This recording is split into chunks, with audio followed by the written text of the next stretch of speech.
ওকে, তো আজকে আমি ইলেকট্রোডিনামিক্সটা শুরু করছি। ঠিক আছে, তারপর আমরা ম্যাগনেটিক ইন্ডাকশনে গেলে আমাদের সুবিধা হবে আলোচনা করতে। তো আমরা যেটা আজকে আলোচনা করব সেটা হচ্ছে ইলেকট্রোডিনামিক্স।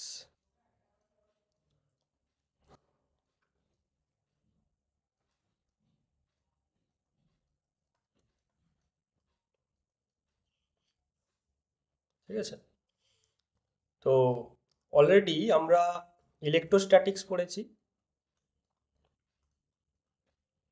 ইলেকট্রোস্ট্যাটিক্স, তো বেসিক ল অফ ইলেকট্রোস্ট্যাটিক্স কি বলো? What is the basic law of electrostatics? Hmm, Coulomb's Coulomb's law. ঠিক আছে, তো দ্যাট ইজ কুলম্বস ল, যেটা ডিকটেট করছে কি না, the electric field E will be Q by 4 pi epsilon naught R cube R vector. তো এটার কিছু ডিসিম অ্যাম্বিগুইটি ছিল, যেটা থেকে আমরা পরে পেয়েছি কি, পরে পেয়েছি গসেস ল, অর্থাৎ এইটা over a close surface S is equal to Q by epsilon naught. তো এটা হচ্ছে গসেস ল। ওকে, আচ্ছা, এগেন আমরা ম্যাগনেটোস্ট্যাটিক পড়েছি। ম্যাগনেটোস্ট্যাটিক, তো ম্যাগনেটোস্ট্যাটিকের বেসিক ল কোনটা? বায়ো-সাভার ল।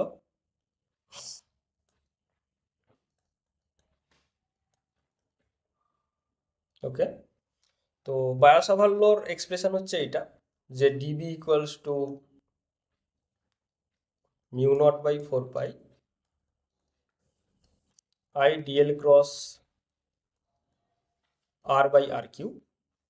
ওকে, আর এর ইমিডিয়েট আউটকাম হচ্ছে কি, magnetic interaction starts from dipole. ঠিক আছে, ম্যাগনেটিক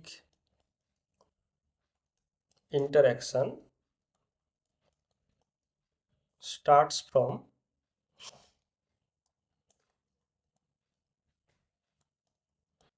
ডাইপোল টার্ম। এটা কিন্তু ডাইপোল টার্ম থেকে শুরু হয়, মানে there is no existence of magnetic monopole interaction। ঠিক আছে, তো এর আউটকাম হিসেবে আমরা লিখতে পারি যে integration of B dot N cap DS over a close surface, এটা হচ্ছে জিরো হয়ে যাবে। ঠিক আছে, নো ম্যাগনেটিক মনোপোল। যেমন ম্যাগনেট সবসময় ডাইপোল হিসেবে থাকে। ঠিক আছে, তাই জন্য আমরা দেখব যে নেট ম্যাগনেটিক ফ্লাক্স, সেটা ওভার এ ক্লোজ সারফেস, সেটা কিন্তু জিরো হবে। তো এই দুটো লকে আমরা যদি পাশাপাশি লিখি ফলোইং দ্য ভেক্টর অ্যালজেব্রা, একটা হয়ে যাবে কি divergence of E, that is equal to rho by epsilon naught, এটা একটা হবে। আর একটা যেটা হবে divergence of B, that is equal to zero, এটা।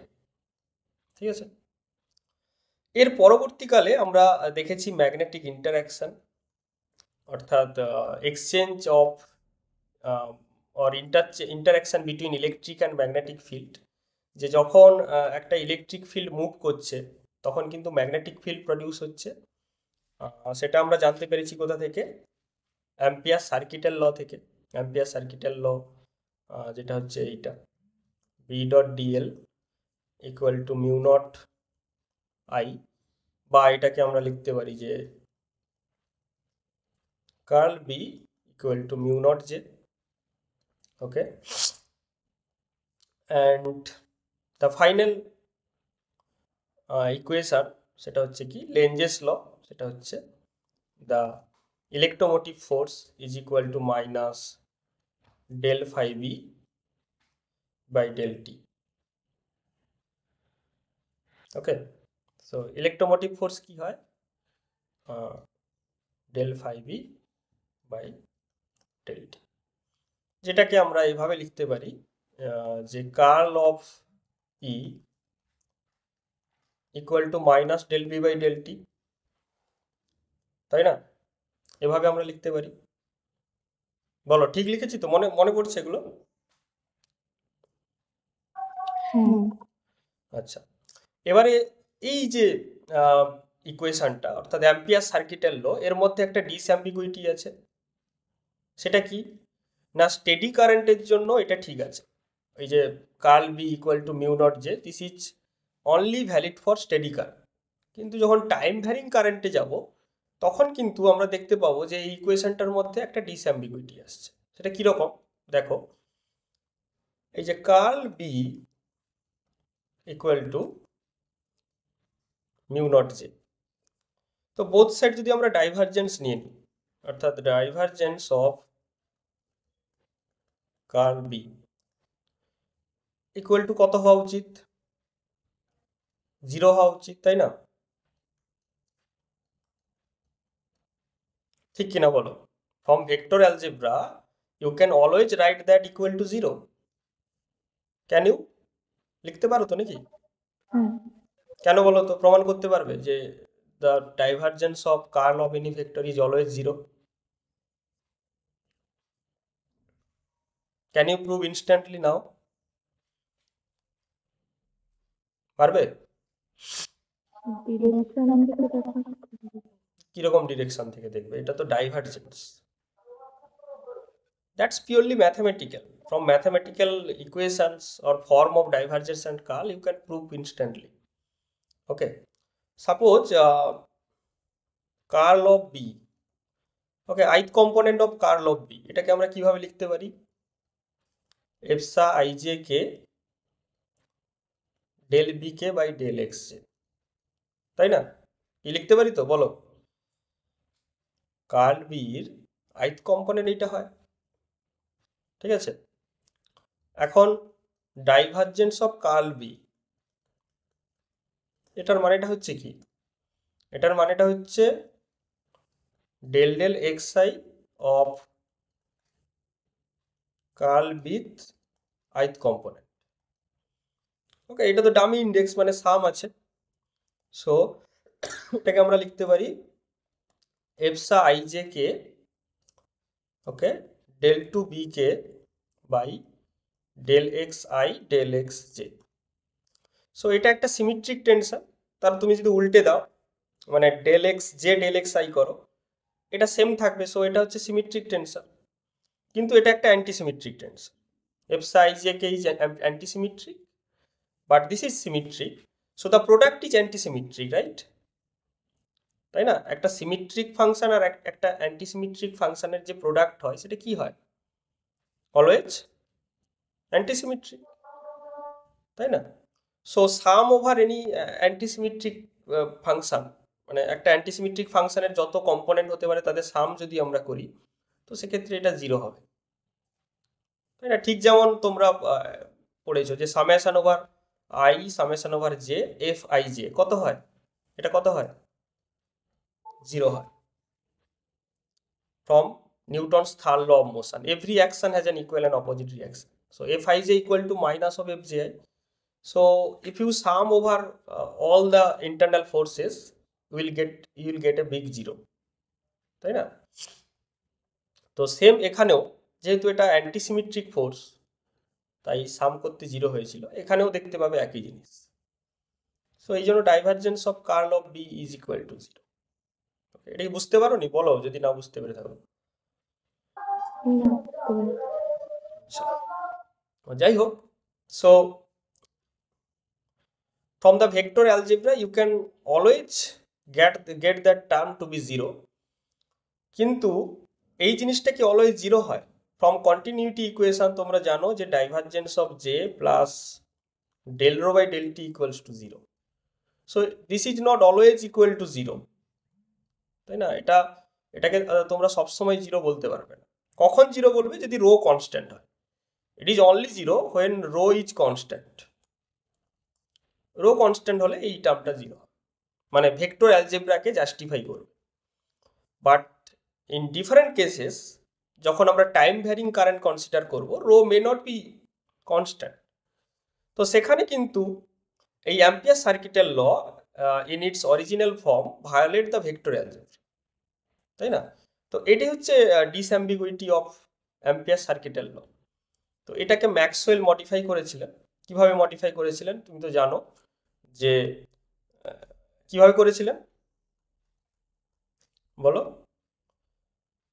Curl of B is equal to mu naught, he added an extra term called displacement current with the conduction current, with the current which is namely the conduction current, তাই না? Conduction কারেন্টের সঙ্গে একটা extra current term তিনি add করেছিলেন, এবং যেটাকে তিনি বলেছিলেন this is the displacement current. Okay, তো এখান থেকে আমরা তাহলে লিখতে পারবো যে divergence of curl of B must be zero, so that divergence of J plus divergence of ZD is equal to 0, right? So divergence of ZD is equal to minus of divergence of J, that is del rho by del T.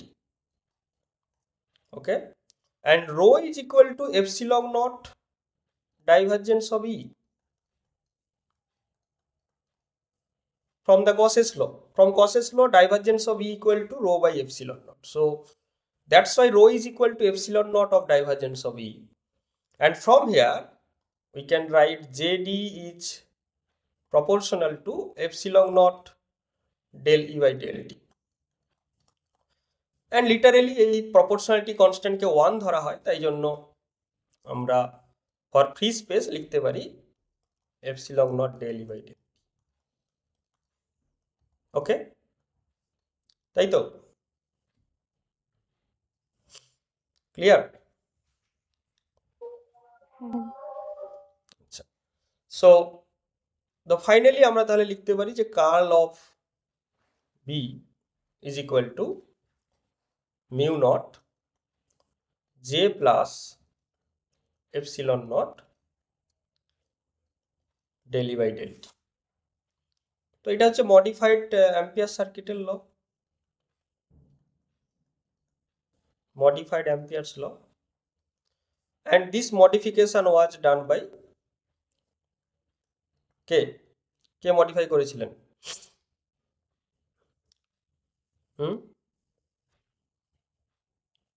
কে করেছিলেন বলো?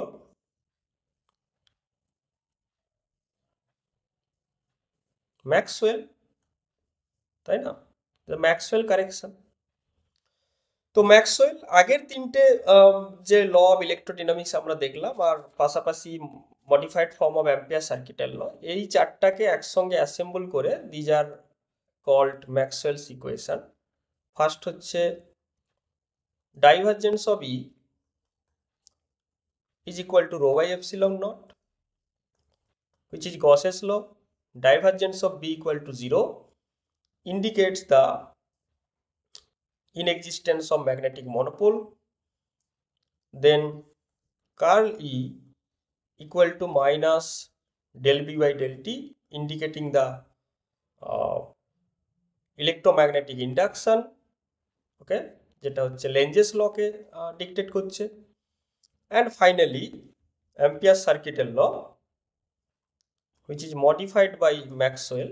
So mu naught of J plus epsilon naught del E by del T. Okay, so these four equations are called Maxwell's equation. এবং এটা directly কিন্তু electrostatics থেকে এসছে। So initially this was only applicable for static charges, তাই না? and these are applicable for only static current. কিন্তু in general sense আমরা যদি in arbitrary, এখানে সোর্স টার্ম কে আছে? এখানে সোর্স টার্ম আছে রো আর জে। ওকে, তাহলে in general sense আমরা যদি আরবিটারি সোর্স টার্মের কথা ভাবি, সেটা যে স্ট্যাটিক হবে তার তো মানে নেই। তো সেক্ষেত্রে রো আর জে যদি টাইম ভ্যারিং হয়ে যায়। Okay, if you consider the general case where charge density and the current density, they may depend on the time. Okay, so for the time depending case, both E and B, that may be the time dependent function. So in general sense আমরা তাহলে এরকম লিখতে পারি যে divergence of E function of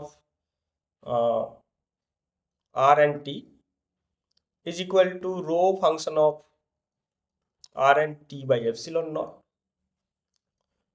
Divergence of B function of RT is equal to 0. Curl E function of RT equal to minus del V by del T function of RT. And finally curl of B is equal to B function of RT is equal to mu naught and J function of RT plus epsilon naught del E by del T, which is also function of RT. Okay, so this is the arbitrary form of Maxwell equations. ঠিক আছে, আগেরটাতে আমি যখন direct র ফর্মে লিখেছিলাম, তো এটা সরাসরি ইম্পোর্ট হয়েছিল ইলেকট্রোস্ট্যাটিক্স থেকে, so that may not reflect the actual story here, কারণ এটা জাস্ট ইলেকট্রোস্ট্যাটিক্স থেকে আমি বড় করে নিয়েছি। বাট ইন জেনারেল কেস যখন সোর্স স্ট্যাটিক নাও হতে পারে, সোর্স কি হতে পারে, সোর্স টাইম ভ্যারিং হতে পারে, সেক্ষেত্রে ইন জেনারেল কেস আমাকে কিন্তু এইভাবে বিষয়গুলোকে রিফ্লেক্ট করতে হবে যে everything may be function of speech time. ঠিক আছে, এ অবধি বোঝা গেল কিনা বলবে? Actually Maxwell assembled them to establish the laws of electrodynamics. মানে গসেস ল তো ছিল কিন্তু সেটা ইলেকট্রোস্ট্যাটিক্সের ছিল, এটা তো ম্যাগনেটোস্ট্যাটিক্সের ছিল। Maxwell assembled all of them to study the electrodynamics of a system or dynamics of the electric and magnetic field in a general way.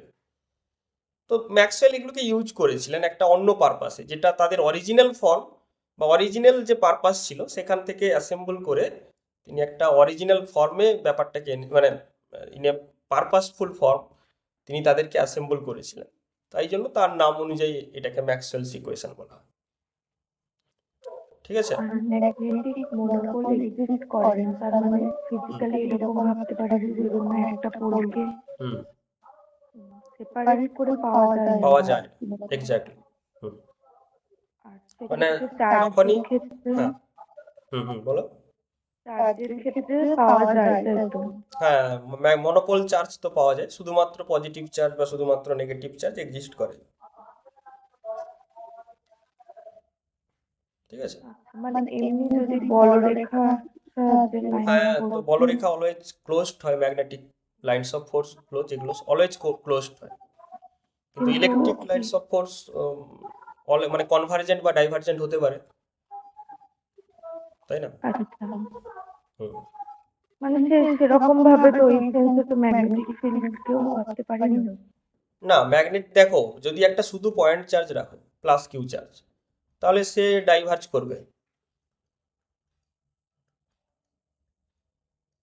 কিংবা শুধু যদি একটা মাইনাস কিউ চার্জ রাখো তাহলে কনভার্জ করবে। কিন্তু তুমি যদি একটা ডাইপোল রেখে দাও তাহলে কি হবে? এইভাবে হবে,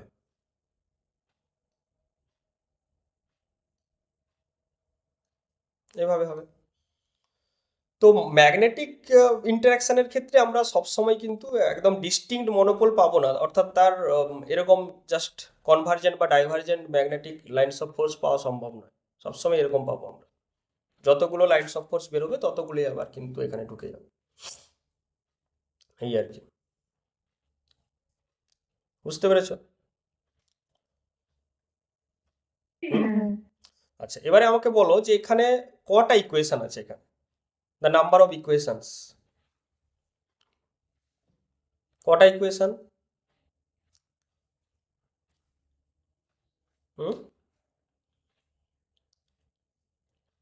What is the number of equations in this case? চারটে, কিন্তু এটা যেহেতু ভেক্টর, এটা অ্যাকচুয়ালি তিনটে ইকুয়েশন। এই দুটো ইকুয়েশন তিনটে করে ইকুয়েশন হোল্ড করেছে। সো 3 3 6 আর 2, সো দেয়ার আর 8 ইকুয়েশনস, তাই না? ঠিক বলছি তো? আর কটা আননোন আছে? কটা আননোন, কটা রুট? ছটা রুট। তো এর তিনটে, বি এর তিনটে, so there are 6 unknowns: ex, ey, ez, bx, by, bz, but the number of equations 8 equations. তো তার মানে এই 8টা ইকুয়েশন কিন্তু, এই যে 8টা ইকুয়েশন আমরা লিখেছি, এই 8টা কিন্তু ইন্ডিপেন্ডেন্ট ইকুয়েশন নয়। There are two interconnections between them. So what are the interconnections you may consider? এখানে ইন্টারকানেকশন কোনটা আছে?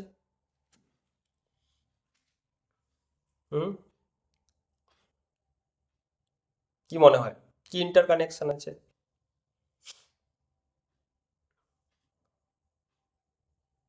The interconnection is the continuity equation. Divergence of J plus del rho by del t equals to 0. This is one. And second interconnection is like that, divergence of J, magnetic current density, plus del rho m by del t equals to 0. So that is not actually relevant, কিন্তু আছে actually. তো inbuilt ওর মধ্যে কিন্তু ওটা আছে, তাই জন্য আমরা দেখছি 8টা ইকুয়েশন, 6টা সলিউশন, দুটো কিন্তু ইন্ডিপেন্ডেন্ট নয় আর কি, 6টা ইন্ডিপেন্ডেন্ট এদের মধ্যে। ওকে, এবং আরও যদি আমরা একটু অবজার্ভ করি তাহলে দেখব যে 1 নম্বর আর 4 নম্বর এই দুটো ইকুয়েশন কিন্তু সোর্স ডিপেন্ডেন্ট, তাই না? এই যে এটা হচ্ছে সোর্স ডিপেন্ডেন্ট ইকুয়েশন। তো from mathematical sense source dependent ইকুয়েশনকে কি বলা হয় বলো? সোর্স ডিপেন্ডেন্ট ইকুয়েশনকে কি বলা হয় ফ্রম ম্যাথমেটিক্যাল সেন্স?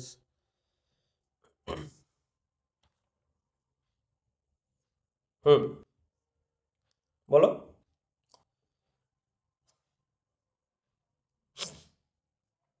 ইনহোমোজিনিয়াস ইকুয়েশন, তাই না? এটা দেখো ক্লিয়ারলি, এটা হচ্ছে ইনহোমোজিনিয়াস পার্সিয়াল ডিফারেন্সিয়াল ইকুয়েশন, 1 আর 4। কিন্তু সেকেন্ড আর থার্ড এরা কিন্তু হোমোজিনিয়াস, কারণ এটা এদিকে নিয়ে চলে এলে equal to 0, so source independent. So এখানে আমরা দেখতে পাচ্ছি 2 নম্বর আর 3 নম্বর ম্যাক্সওয়েল ইকুয়েশন, এরা হচ্ছে source independent Maxwell equation. This is homogeneous. তো আমরা এই দুটো হোমোজিনিয়াস ম্যাক্সওয়েল ইকুয়েশনকে প্রথম স্টাডি করব। একটা হচ্ছে কি, divergence of B function of R T equals to 0 and curl of E function of RT plus del B by del T B function of RT equal to 0, তাই না?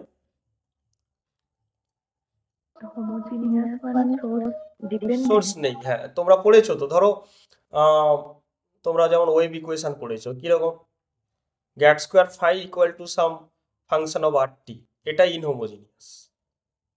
এটা 0 হয়ে গেলে হোমোজিনিয়াস হতো, তাই না? যখন ইনহোমোজিনিয়াস হয় তখন তোমরা পার্টিকুলার ইন্টিগ্রাল আর কমপ্লিমেন্টারি ফাংশন আলাদা আলাদা করে ধরে তোমরা সলভ করে থাকো।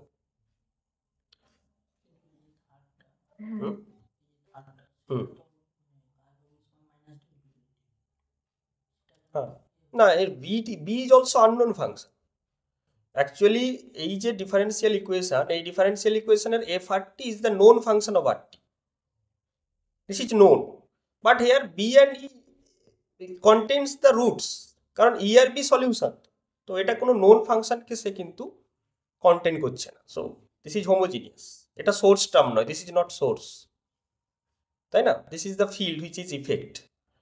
ওকে, rho and J they are the source and E and B are their effects. So E and B are to be found. Rho and J are given. Okay. So it is inhomogeneous equation, irrelevant here.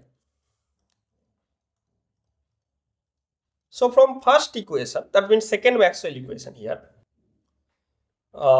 you can write B equals to some curl of some other thing, curl of some other vector, curl A. Because divergence of curl of any vector is always 0. তাই না? আমরা আগে একটু দেখালাম calculate করে যে divergence of curl of any vector must be 0. So that's why B equal to curl A. Okay. So this A is called vector potential. A is called vector potential. Again, তাহলে আমরা এখান থেকে লিখতে পারি curl of E plus del A by del T. Okay. E plus del A by del T equals to 0. So curl of grad of any scalar is always 0. এটাও তোমরা জানো, তাই না? Curl of grad of any scalar is equal to 0. Okay. এটা prove করতে পারবে? এই যে curl of grad of any scalar is 0. এটা আগের লাইনে কোথা থেকে লিখলাম? এখান থেকে এই d এর ভ্যালুটা বসিয়ে দিয়েছি, b equal to curl A. দিয়ে কার্লটা কমন নিয়ে নিয়েছি, so E plus del A by del T, তাই না?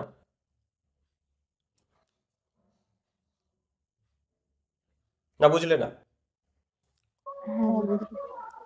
সো এই জিনিসটা প্রমাণ করতে পারবে যে curl of grad of any scalar is always 0. Can you prove this instantly? Very easy. দেখো, curl of grad phi, ith component of that, so that will be epsilon ijk del del xj, then kth component of grad phi. Okay, so epsilon ijk del del xj, then that of del phi by del xk. Okay, so that is equal to epsilon ijk del 2 phi by del xj del xk. This is symmetric quantity and this is anti-symmetry, so their product that will be 0, তাই না? এটা তো এখান থেকে আমরা from the analogy of electrostatics, সেখান থেকে আমরা লিখতে পারি, দেখো, E plus del A by del T is equal to minus of grad phi. So E is minus grad phi minus del A by del T. So this phi is called electric scalar potential. এই ফাইটাকে electric scalar potential বলা হয়। Okay, so we have equal to minus of grad phi minus of del A del T and B equals to curl A. ওকে, তাহলে আমরা এই যে চারটে Maxwell equation আমরা লিখলাম, সেটা কোথা থেকে লিখলাম? কোনটা? এটা? আচ্ছা, আমরা জানি যে, হ্যাঁ দেখো বলছি, curl of E plus del A by del T equals to 0। আবার আমরা জানি যে curl of grad of something equal to 0।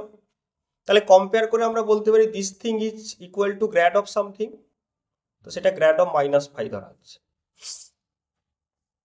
তো মাইনাসটা কেন, এখন তুমি কোশ্চেন করতে পারো যে মাইনাসটা কেন। So minus comes from the analogy of electrostatics, যেখানে আমরা ধরে নিই যে equal charge is always repelling. সেই কনভেনশন থেকে আমরা কিন্তু এই জিনিসটা পেয়েছি যে is equal to minus grad phi, minus সাইনটা পেয়েছি। This minus sign contains the signature that equal charge repel to each other and opposite charge attract to each other, এই জন্য মাইনাস। তো otherwise that is equal to some grad of something, তো সেটা নিয়ে তো কোনো কোশ্চেন নেই। বুঝতে পেরেছো? ওকে, তো আমরা প্রাইমারিলি যে ম্যাক্সওয়েল ইকুয়েশন লিখেছি সেটা ই আর বির অ্যাবাউটে, মানে ই আর in terms of E and B. তো সেটাকে আমরা যদি ফাই আর এর অ্যাবাউটে লিখি তাহলে কেমন আসে, তো সেটা আমরা পরের ক্লাসে দেখবো আর কি। আজকে আমার আবার ক্লাস আছে।